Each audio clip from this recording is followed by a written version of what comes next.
Honorable Nqola, it is now your time.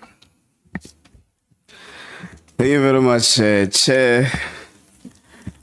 Chair, can also attest that Mr. Malema is alive and kicking, busy organizing horse racing events there, down there, it's all.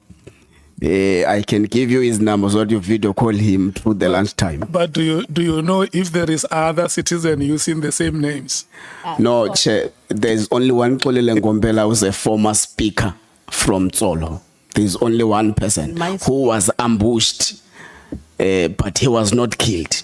It is true that he was ambushed, but he was not killed. So there's a difference in the two. Okay, let me leave that, Chair. Minister, let's start with the audio that was played as part of your evidence. Firstly, I was concerned of Chair that the minister advised Mr. Nkabinde to record General Mkhwanazi without the consent or knowledge of General Mkhwanazi. So I thought it would be important that we consult some necessary and relevant legal prescripts in that regard. But I also saw that actually the RICA Act does allow one to record a communication if they are part of. So it gives two instances, two conditions, Chair, that if that person is part of that conversation and that person is not using that to commit a criminal offense. So I was quite worried, Mkhwanazi. But this is the point where we've got different ways of interpreting what was happening. General Mkhwanazi testified and said, Mr. Nkabinde said to him, there may be unknown people who have tapped in his communication devices without his knowledge. Now, when you testify that you would have advised the chief of staff to make a recording of the conversation between him and General Mkhwanazi. What is your take on that?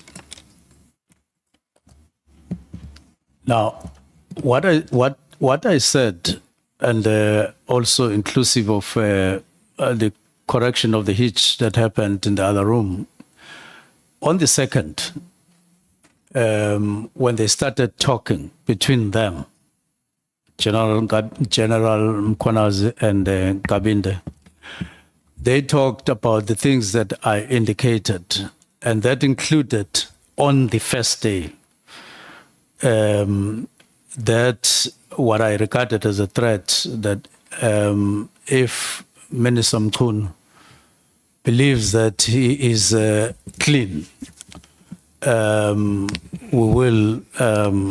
he should proceed with this. That was said on the first day. But on the fifth, when they spoke on the third and fourth, and then they spoke on the fifth. Then that is when the recording started.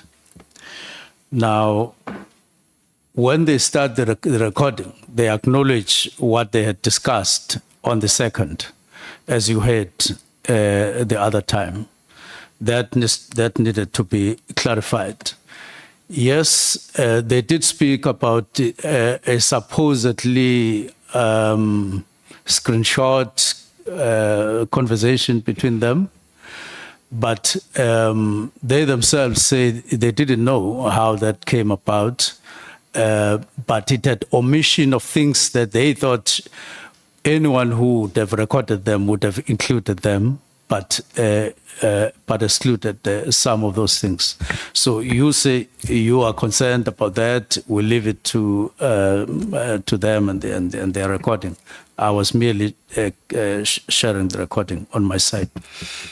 Okay, you say part of what would have made you interested for recording of conversations is the fact that You got briefed by the chief of staff that the General Mkhwanazi is very angry and making threats. So you advised the chief of staff that it would actually be adequate that from now on you record the conversation.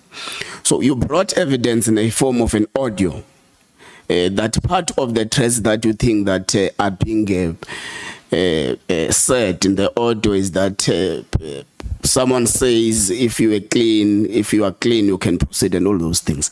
But I don't know what other honorable members would have heard in the audio, but what I heard in the audio was actually the sentiments of your chief of staff, Mr. Nkabinde, saying those things of being clean, not clean, and all those things. Did you finally get the part that which you wanted us to hear so that we are able to understand better your argument in regard to this? You'll recall that even Honorable Malema did advise that you when you come back today, you must actually direct us exactly where we must go so that we understand your argument better.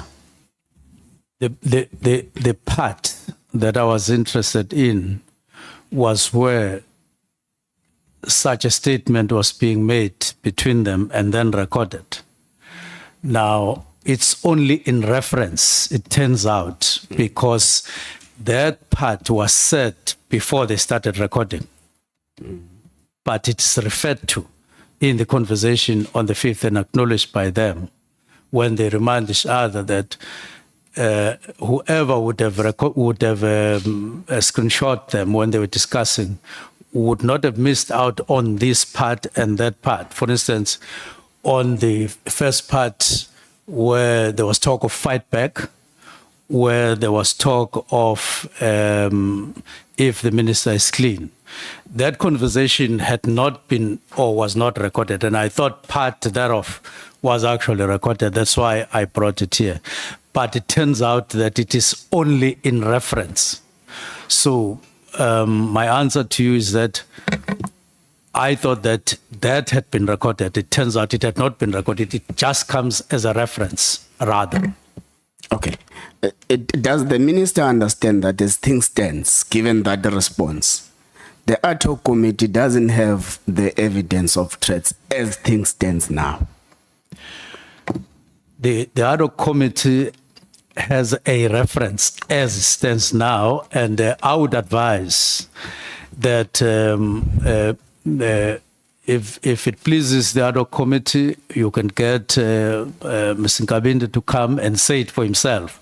So it shouldn't just be just because the recording, the actual recording is only in reference, and therefore that's the end of the game. It's not the end. And Nkabinde is alive, he can be asked to come so that he says it himself, if you so wish. He's alive and kicking. He's alive and kicking, just like... No, it's fine. Nqola, Yes, Chair. you know, this morning when we started, from this table, we made an announcement to members of the ad hoc committee that our support team followed up with the minister and his team to forward the extract that he wanted us to play on that day. And as at the time of resumption of proceedings this morning, that extract has not been forwarded to us. So it is not us. It was him who said it last week on Friday, that he wanted us to hear that extract and it was not there in the recording. And you are very right that when we rose, Honorable Malema said, please make sure that whatever piece of information you have you want to bring us, make it available. So it has not been made available, Honorable Minister. And the question that the honorable member is asking, he is justified to say that as it stands now, the ad hoc committee doesn't have that extract, which you promised that it will be made available. Yes, Chair, and I give a reason. that I was under an impression that it had been recorded when the recording of their conversation had started, and it turns out that it had not started on the first day when that was mentioned. It only started on the fifth day. Yeah. Yes. I take the explanation, but the fact remains, as we proceed now, the extract is not here before us. It is not here before us as intended, except to add that it is in reference, only in reference. Yeah. We agree. If we use the primary and the secondary, we will say the primary is not here. I would agree. So? Thank you so much. Thanks, Chair. Chair, there is a hand.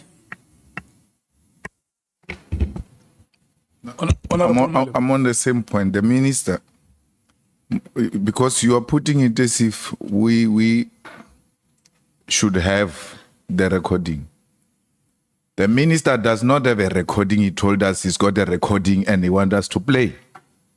That's number one. Number two, he wanted us to listen to something he never listened to himself, because it's not there. And that's what you should be asking the minister. Not that where we are now, we don't have a recording. That recording doesn't exist. Let's agree there that there was no such a recording where Mkhwanazi was threatening the minister. And that's why I was interested that he must bring that thing here, because we want to hear for real if minister was threatened. Minister comes, that thing is not here, and then we speak in different languages. We must put it on record that the minister doesn't have that recording, and therefore that recording doesn't exist. You are absolutely correct, Honorable Member. And that is how we are proceeding. That is understood, Honorable Minister. We are proceeding from that premise that the evidence that you promised has not been presented before the ad hoc committee. Again, yes, I've said so. Thank you so much. Honorable Nqola, you may proceed. Thank you, Chair. I think both yourself, Chair, and Honorable Malema agree with me that as things stand now, we don't have evidence relating to threats leveled against the minister. I think let's pass the minister and go to your directive of the 31st of December 2024. There is an underlined word there that says immediately. And we discussed this thing with the word immediately. Okay. And we discussed this thing with a lot of witnesses, so as to get what would have been their understanding of immediately. I remember General Spear said, immediately does not mean immediately now. We were left confused, all of us. So you say correctly so that part of what is contained in your directive is the fact that there must be a preliminary report on the 20th of January 2025 from the 31st. So your immediate now means that 20 days. Was that the intention of the immediate? The immediately. Most of let me just go straight to your question. That immediate has a context, and that context is contained in the letter of directives. There's no way you can make a mistake out of it. It's contextualized. And the words that decisively form the context thereof is the call or the directive inclusive of the directive to bring or to refer that there would be a preliminary report. In fact, it was saying you will bring the preliminary report on the 20th. So that immediate, if you remove preliminary report, You remove it. And you remove what was also part of the directive in the form of the UNESCO. Then immediate it takes another context. But if you bring in those two, bring in a context that although it was immediate, but there was a meeting that was coming with what? A preliminary report indicating clearly that you were not talking about something to be switched off. And that's the end of the day, you go and sleep. There was to be a preliminary report. There was to be a UNESCO report. Then that is the context concretely, without any mistake. Okay, so indeed that immediate did not mean immediately. Do you agree with me that PKTT is born of the president's interventions to scale down political killings? Yes, that was a political intervention by the president.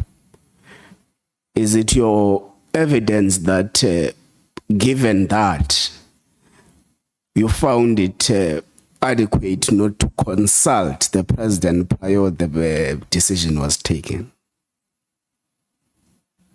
I would not agree with you exactly on that because it was pitched at ministerial level via the interministerial level, which is no longer obtaining in the 7th administration. It was not pitched at presidential level. It was pitched at ministerial level via the interministerial, via the minister who was chairing, but where there was interministerial, and there's no longer any ministerial. Okay. So I wouldn't agree with you. Okay, let me rephrase my question, Minister. Was President Cyril Ramaphosa informed or briefed or consulted prior the taking of the decision to dissolve the political killings testing? You swallow a lot of words such that I don't hear. It might be the mic. I'm saying, let me rephrase it. Was President Cyril Ramaphosa, as a person whose intervention as a result of the PKTT establishment, consulted, informed, or briefed about the intended dissolution prior the decision was taken? No. He was not consulted. Okay. The president also established the interministerial committee, which you say in the 7th administration there is no interministerial committee.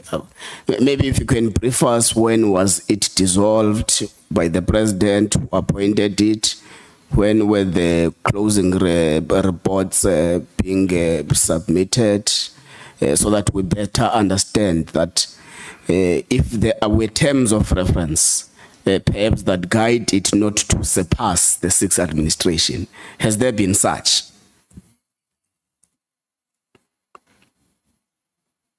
What's the question? I'm saying the question is, you say the interministerial committee is non-existent in the 7th administration. So I'm saying, did the person who appointed the interministerial committee dissolve the interministerial committee? 2.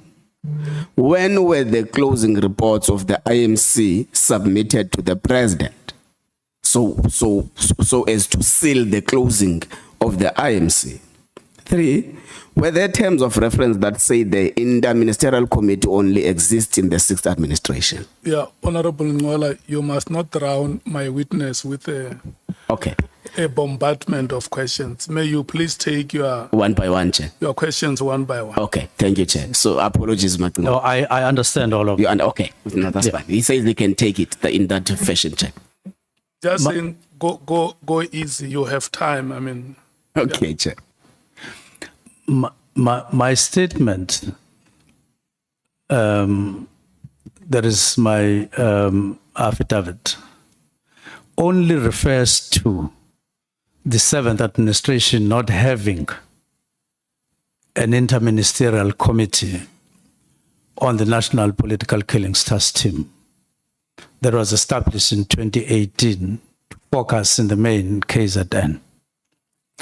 It doesn't go beyond that to say there was a report, there was closure of the report, and this is the report. It only makes reference that when I got appointed in the 7th administration as Minister of Police, there is no interministerial committee. Is it the evidence of the minister that only the PKTT was carried over from the 6th administration to the 7th administration, not the IMC? Because the establishment of the PKTT was in the 6th administration as well. So it was carried over to the 7th administration.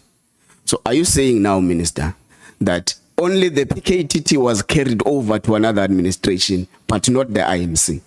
I'm not saying so. That's why I indicate that it worries me to a point where I believe that there's something illegal about PKTT as it stands now, because it was renewed or extended annually up to 2022. So that is the state of my mind as I talk to you and now, that the PKTT was established and got extended annually, and the interministerial doesn't exist in the 7th administration. Okay. In fact, it was established in the 5th administration, 2018. The 6th administration started in 2019. Then the 7th administration started in 2024. So it was carried over 3 successive terms. Now, that's why we don't understand it when the minister says, then therefore the interministerial committee is non-existent. But it's fine. Let's pass that part. What then becomes the status of the political killings task team now? Currently. Well, that's a question that I would rather not respond to, because I'm not in office. I'm on leave, as you're aware. Chair, we have had witnesses who testified differently on the status of the PKTT in respect of the letter written by the minister. Was the reason we're talking about the status of the PKTT is on the basis of the letter written by the minister. Now, from the 31st of December 2024 to the 20th of January, where a report was supposed to have been submitted, 2 months later when you were taken to leave, are you saying you are unable to tell this committee that the status of the PKTT now is this and that? Because the evidence by General Mkhwanazi is that the PKTT is alive and kicking. The evidence by General Malema is that the PKTT is alive and kicking. The evidence by Sibiya is that the PKTT is operating illegally somewhere in a corner. Yeah, Sibiya is also General Sibiya, yes, sorry, Chair. The evidence from General Sibiya is that PKTT has got a very questionable status now. And all these testimonies, Minister, come from the letter authored by you on the 31st of December. So we thought it is important that we get an information to ask from the author of the letter what then becomes the status of the PKTT now, because we are receiving contradicting statements about it. I understand. I wrote the directives. The directives were responded to by the National Commissioner in the main, proposing or suggesting that it should be on the winding up it should be on a phased approach. And it details that phased approach in a number of platforms, including on the 5th, including on the 6th. And then the process of winding out is then underway. While it is under discussion, as would have been intended by the preliminary report and the report at UNESCO, then there's a press briefing on the 6th, and then there's a commission as we speak. So what is there at the moment? I can't see the witness. You can proceed with this.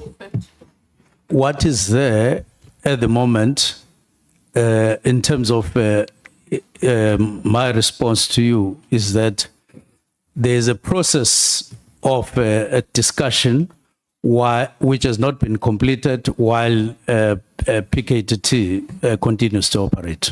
Okay, that answer is quite satisfying. Now, Section 206, subsection 1 of the Constitution accords you powers and relates in respect of the service, and it gives us two major obligations that you have. The first of which is being responsible for the policing policy. The second of which is being responsible for policing needs. So, would you say the directives of the 31st qualify to be policing policy, or they are just policing needs? Or they qualify to be what? Second one? Policing needs. Section 206 speaks about policing policy and policing needs. So does it qualify as a policing policy or a policing needs? The directives are linked to Section 207(2) because it talks about policing policy. And of course, in 6, there's also policing needs, but in 207(2), there's also the issue of directives. In other words, the Constitution talks about policing policy, but it talks about directives as well. Stand on their own as part of the duties or powers, if you like, of a minister. And therefore, it was part of the powers that can be exercised by a minister while in office, not necessarily falling within policy or policing needs, because all of them are written on their own. Policing policy is on its own. Policing needs of a province on its own, and then directives on their own. Okay, that's fine. That's my understanding. So the letter is written on the spirit of 2072, not 2061. No, but I would say in practice, you can't then separate to a point of creating Chinese walls on policing policy and needs of a province. Neither can you build a Chinese wall between the two and the directives. In operationally, they are not necessarily mutually exclusive, as it were. Okay, but I'm asking because also 206(1) Yes. actually requires you to consult provinces. Yes. Yeah, so that's why I was asking. Yes. You also, as part of your evidence, presented to that committee a new organogram that is meant to restructure the organizational design, architecture, and all those things. When was it adopted? It was adopted in 2019. It was adopted in 2019, not in 2025. Pardon? Not in 2025. It was adopted in 2019. It was adopted in 2024. 2024. not When 2025. yeah, when I was already in office, when I started looking at the organogram. So in other words, 2024 was, in broad terms, an endorsement of the work that had been done, but it now included the need to implement. But in the main, yeah, it was adopted twice. Okay. So the restructuring of the task teams, including the PKTT, stems from the adopted organogram Of 2019. of 2019. Do task teams really or normally get to be part of an organizational structure, or they are just temporal arrangement? Not at all. They are temporal arrangements. And in the case of National Political Killings Task Team, it's regarded as a task team, which is also referred to as a project. It's time-bound. That's why after 6 months of its existence, it was assessed and it was extended. And then extended up until 2022. It's because it is understood and actually a practice. The task teams are task-orientated. In other words, they are created for a particular task, and there's time. And in this instance, even though it was a budget, it was a project. There's not dedicated a budget, as it were. It takes from the budget that is already allocated, and you allocate it for that particular period and for those activities. Yes, it was like that. So they are naturally not part of an organizational structure because they are project-based. Not part of the organizational structure. Then why does the minister use the adopted organogram as a basis for the dissolution of a task team that does not form part of that organizational structure? It is precisely because when the structure was reviewed, it was reviewed with conscious understanding that you are entering an era of specialized units in SAPS to make sure that you are able to run an effective policing or effective policing in South Africa. You now need specialized units. Now, when they created those specialized units, they were framed or designed to perform all the duties that the task team was now operating, to deal with what was emerging in KZN in particular.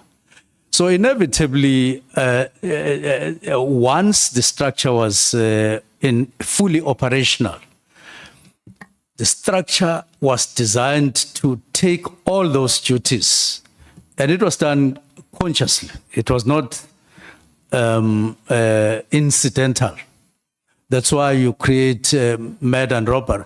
That's why in the report of the National Commissioner on the 5th and on the 6th, it is specifically mentioned that once the National Political Killings Task Team has been phased out, their duties would be specifically taken over by these units that have now been created. So that is where the correlation means. So if you keep it, you keep National Political Killings Task Team, when this structure is now fully functional, as was intended and also intended, now in 2024, signed in 2025, you will be doing more than duplication. And the problem that you are creating is the use of resources, which doesn't take into consideration that you're overstretched, but you have challenges for which you need a lot of money. You rather optimize on the money that you have and then be effective on the ground. That is the intention. That's where the correlation is. Okay. In your directives of the 31st, amongst other reasons why you decided for the dissolution of the PKTT is that you do not think that it adds value anymore.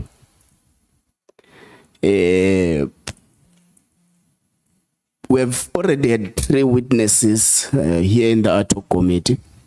The first was General Mkhwanazi. He has got a complete different view from that sentiment in your letter. The second one was General Semula. He also has testified and has a complete different view from what you have averred in your letter. The third one was General Spear. General Spear actually was the one who explained more to us that these are now the political killings trends in South Africa. And they have since decreased vehemently because of the work of the political killings task team. The fourth one disagrees with your government is President Cyril Ramaphosa. He's just had a public commentary on TV where we were speaking about the PKTT and the work it did in reducing the political killings in South Africa. So I'm mentioning this for people because they've got a different understanding of what you say adding value in your letter.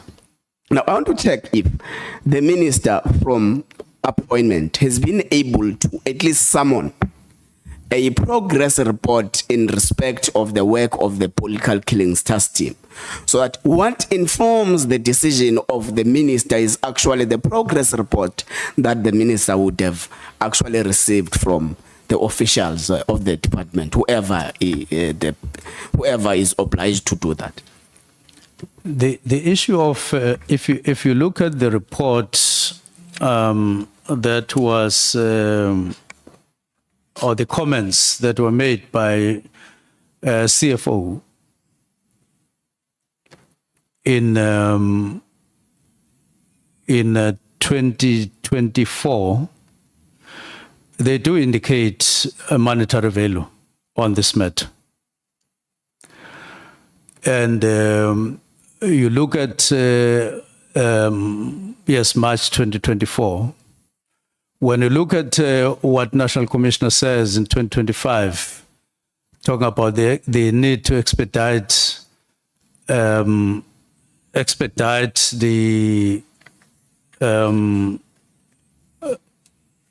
the implementation now, because we're talking about implementation, it points to that. Now, on the differences, now, there's no problem with people airing their views and so on.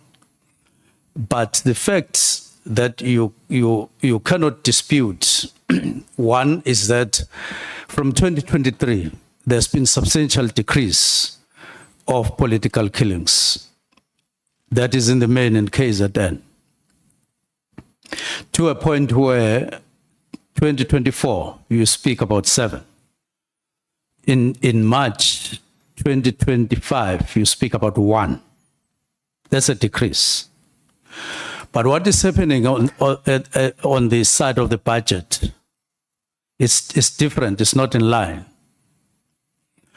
And it's all because you haven't done the justification for existence in terms of assessment. To say, let us review just like you were doing up to 2022.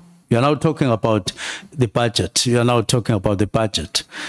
But the actual role is no longer as it was. The contribution, yes, that it has been a factor contributing to the decrease. No one is disputing that. But equally, it can't be disputed that the decrease, which was envisaged, together with other factors, because that's not the only factor. If you look at the climate general, even in KZN, it has changed substantially. Starting in 1996, 1994, when government no longer contributed in causing conflict among parties and people, and fighting people who are wanting democracy when it wanted to maintain the status quo. Immediately, democracy came in and led by the new government. The situation changed, and then there was gradually a decrease, then increasing in 2018, up to 2021, you see increase in numbers. And numbers are supposed to inform you more than any other thing. So they start decreasing in 2023. Now it says to you, you are controlling resources. You have a say in the resources of SAPS. And there are flare-ups in other parts of the country, substantial flare-ups, murders. And in fact, even in KZN, murders are outside of political killings, are up in figures. But you ignore that in your analysis of allocation of resources. You say the team must continue. Even though you have a structure which you must be implementing, even though organized crime, taxi-related violence, and personal matters are continuing and increasing, characterizing matters in KZN as being very high and among the 4 leading provinces in the country. But you continue as if all those things are not happening on the side. You couldn't do that. You had to adjust through assessments what is happening and adjust accordingly. Now, so the decrease is real, and then those differences that you are talking about are part of the process as intended, went down so that we finally get to that level. Because what is happening, in my view, is no longer directed by needs of the budget. It's not taking into consideration that things have since changed. As I indicated earlier on, if you look at the much spoken about cases in Gauteng, they are being handled successfully. They are being handled successfully. Yes, the team has intervened, or it has been drafted in the form of 10 people. But it doesn't mean that those 3 cases were not handled properly or in any way problematic by organized unit in Gauteng, which is a clear indication that your organized units all over the country, which you need all over the country, can work. And they need reinforcement. They need to be empowered, just like in the Western Cape. So that is, I would want, in other words, I am arguing for a look at a number of factors at the same time, not just a national political killings task team in isolation. In fact, I could even go to the extent that if the intention of the minister is as alleged on the 6th of July to protect some criminal syndicates, one unit that you would have targeted is organized crime in Gauteng, who are handling the dockets, handling the cases, who are doing that with the National Political Killings Task Team only assisting. That is reality. That is factual. So we shouldn't isolate the National Political Killings Task Team, and then from any other thing that is happening. We should look at all these matters together. So is it the evidence of the minister that the not adding value part in the directives was solely looking at the available resources? Was solely looking at? It was in the context of the available resources. It was budgetary driven. No, not alone, but related, yes, to the budget, but related on the need to strengthen the organized crime units, which we saw it. But other areas of budget, like I indicated, to deal with ministerial priorities like technology, like vehicles and so on, there's an outcry. And perceptions are very strong out there in the public that we are not being as effective as we should be at community level. There are serious complaints about police stations, the way they are equipped or not equipped, even with members of the portfolio committee. So the pressure doesn't match our response at all. It doesn't. Our response is very weak, actually, in practice, compared to the demand in terms of how we should be distributing resources and how we should policing communities. And that is reality, it's a fact. So you needed to juggle your resources and your usage of resources so that you address some of the concerns of the public and even the imperatives of the seventh administration, where you need to make people feel safer than before. And you can't do it through the National Political Killings Task Team alone. You can't. It's impossible. Okay. Has the minister summoned the chief financial officer of the South African Police Service to give a formal report on the expenditure trends of the PKTT, so that the minister is able to balance between the performance and spending before he takes the decision for dissolution or not dissolution, so that you get influenced. Whatever decision you take, it's fine, but you get influenced by what would have been the expenditure trends and what would have been the performance trends, and also that it influences your decision making. So was there a summoning of such an expenditure report from the chief financial officer? And if the answer is in the affirmative, then how much has the political killings task team spent from crisscrossing the different financial years from its inception? Now, the discussion that we had was on the first. The discussion that we had was on the second. It wasn't necessarily dedicated to either the finances or any other aspect, but we were aware of the expenditure trends. I became aware of the expenditure trends before the 31st. Now, if you look at that, I didn't even want to venture into those specific matters, but the impression that, or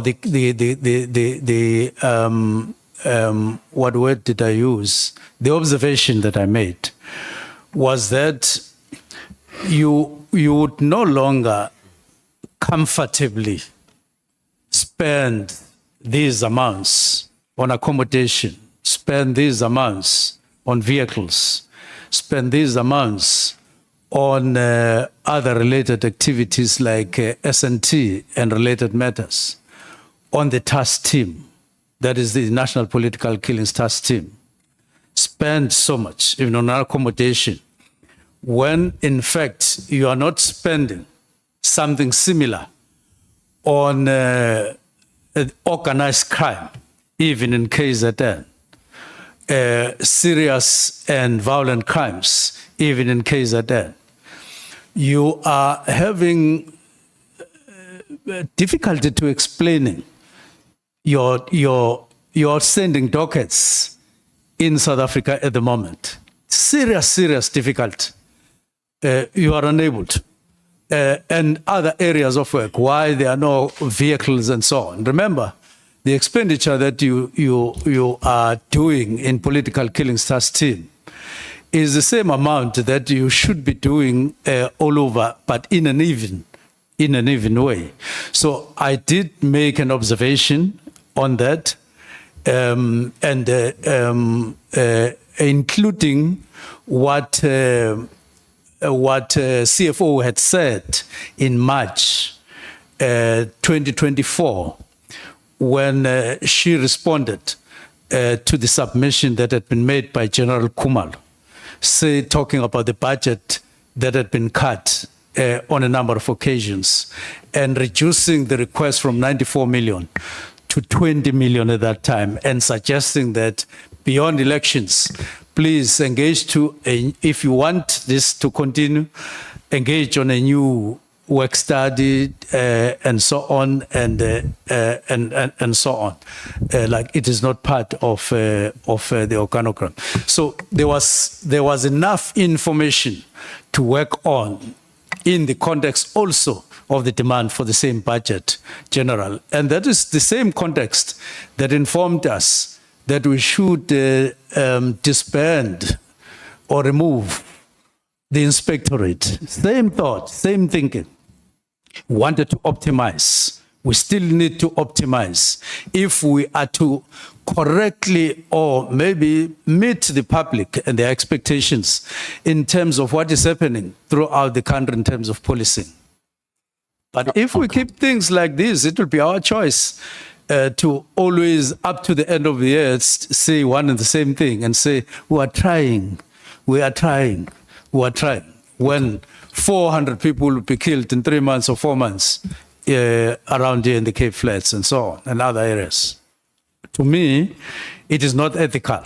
To me, it is not morally justifiable to keep things as they are in terms of the use of the budget of SAPS without juggling it accordingly. Okay. I'm asking this question, Minister, because the CFO is also due to appear before this ad hoc committee.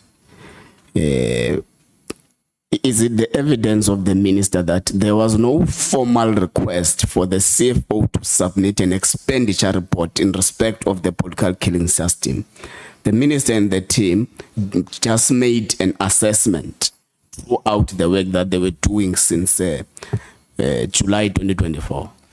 Based on information that was available, as I have indicated. So you confirm that the CFO was not instructed to do an expenditure report?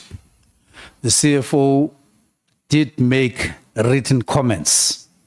But So Minister, you say the written comments are on the basis of a request, and the request is rejected on the basis of budget cuts. It's a different thing, that one, from what we're discussing. We are saying the minister, the CFO, made comments declining or rejecting a request by the PKTT people for a budget. And the reasoning behind the CFO's rejection is not on the basis of the directives, but it's on the basis that the department has suffered again budget cuts, just like any other department that is suffering from budget cuts. So that's why I'm asking.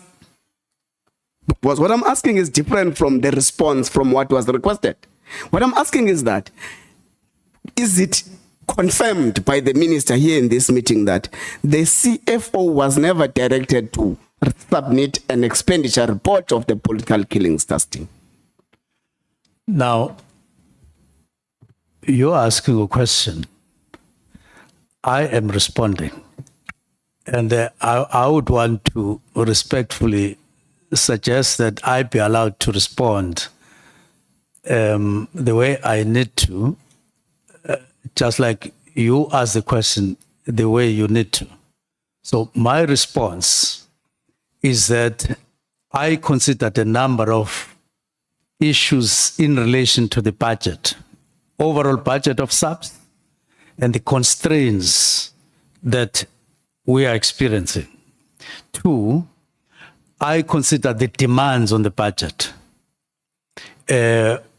around particular specific areas, by the way, including even the forensic labs that we don't have. I considered all those matters. The fact that Treasury is not in a position to give you more money as you would have loved. And that includes even the numbers of subs that we have instead of those that we should. So all of those matters. The budget that is allocated to PKTT in relation to the tasks that they are supposed to perform and the value thereof when you compare. So I took those into consideration, but the figures were there.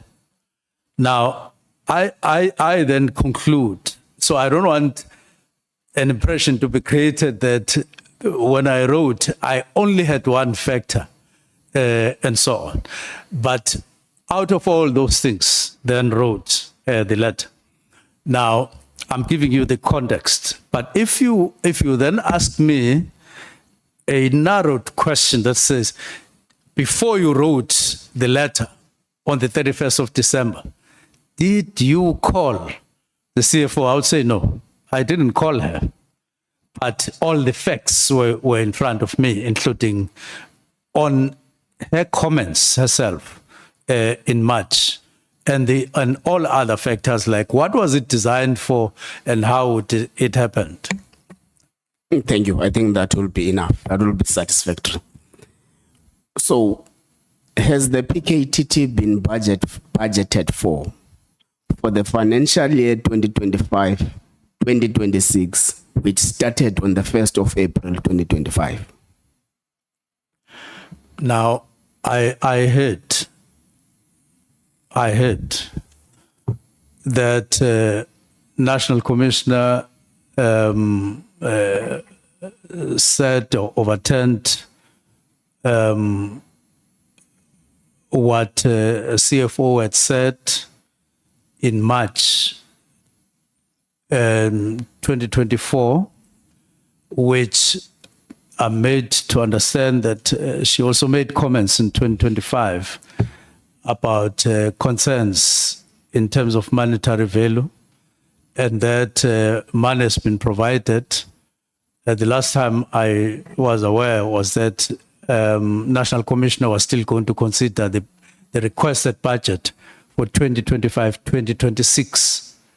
And I don't know whether the matters have been concluded to the effect that you now have money that has been provided.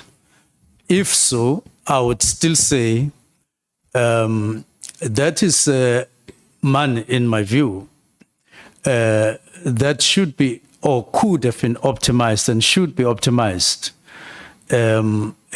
along other areas that we now need, especially when in March this year, we have one fresh case of political killing in KZN.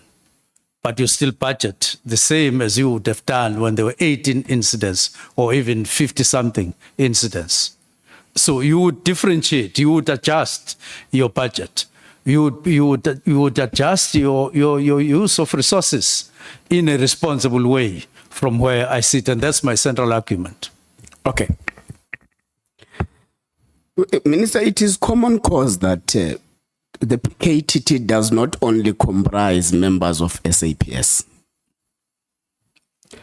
You have got the National Prosecuting Authority taking part.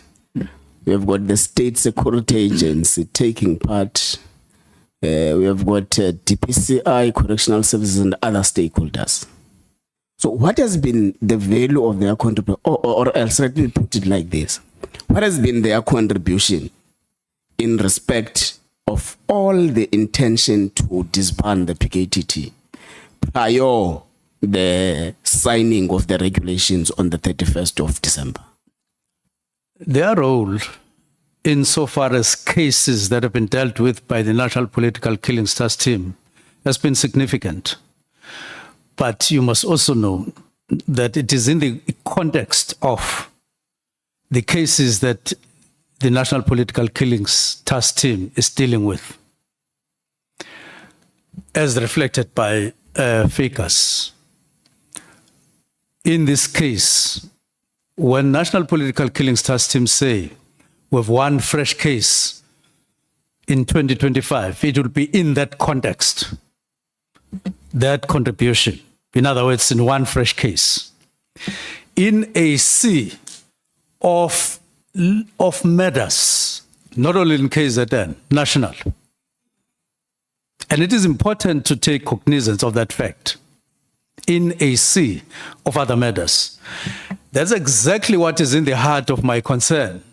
When we start even using, as National Commissioner was saying in the Madlanga Commission, followed by the head of crime intelligence, Tumsan General Kumal, saying, in the National Political Killings Task Team, we don't use traditional methods of investigation.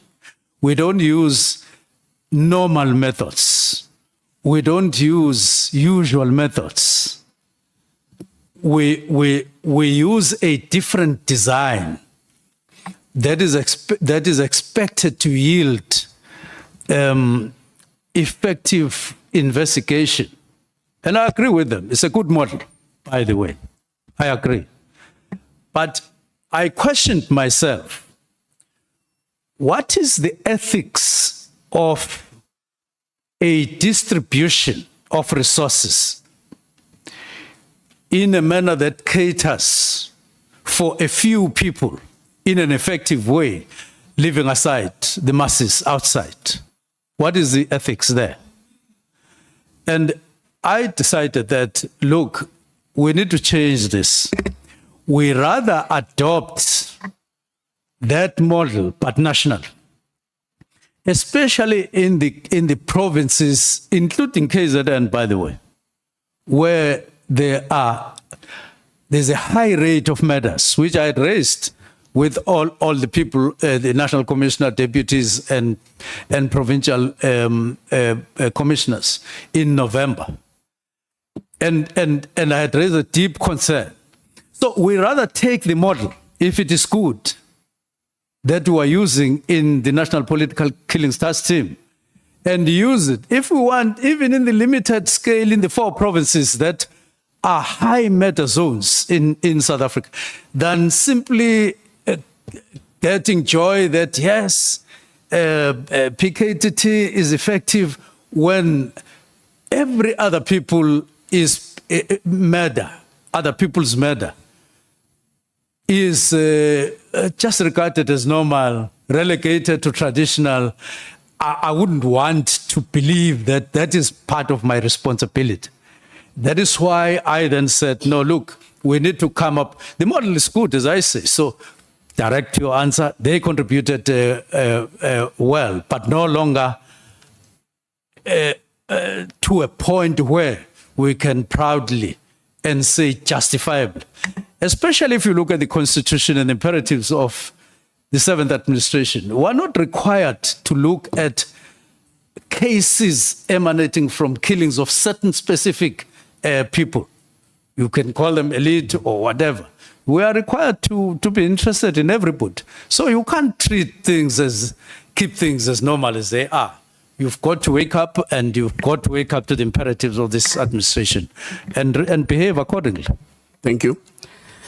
A second last short question.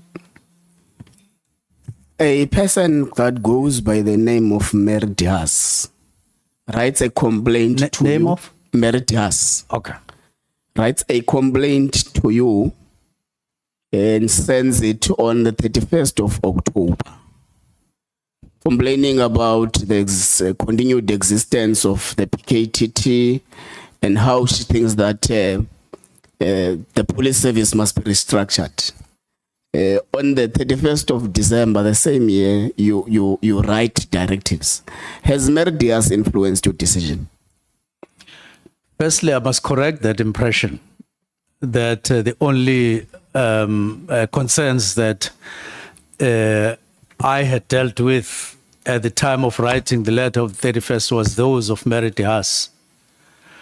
I have gone through, to all the corners of the Republic, and formally I only had not gone to the Free State and the Northwest and Northern Cape, but I had gone to all other provinces.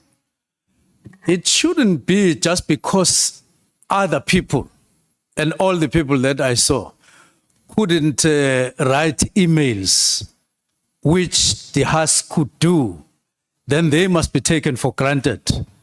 And their voices must not be heard, or they must be ignored or suppressed. It is absolutely not true that the only voice that I took into consideration was those of the emails that came from Mary Haas, and therefore she has a decisive influence on me. It is not the case. What about people that I've been listening to all over complaining, including here? At one point, I listened to a group of 30 people here. Our time is running out. Time is up. It's running out. We must break. I think I can take it. Chair. Has Professor Meridi has influenced you? Yeah. It Merit has Influence your decision. not at all. Thank you Okay. so much. Not at all. The last one. I wanted to make The last one, clear. Chair. Not at all. Just the last short one, Chair. The Premier of Gauteng, Mr. Mkhwanazi Al-Sofi, Yes. wants his own political killing system in Gauteng. Are you going to give him? Now, I've heard that through the media, but it's a case of the need for engagement because of the experience practically that we've acquired. That the unit, I believe, that the unit called organized crime, as demonstrated in the 3 cases, Okay. is quite effective. I wouldn't, in my engagement that I may have with Premier Panyaza, agree along those lines. That's fine. Thank you very much. Thank you. Thank you, Chair. Honorable members, thank you so much. We are breaking for 1 hour. And when we come back, the MKP must be ready. And then we are going to break at 15 minutes before 4.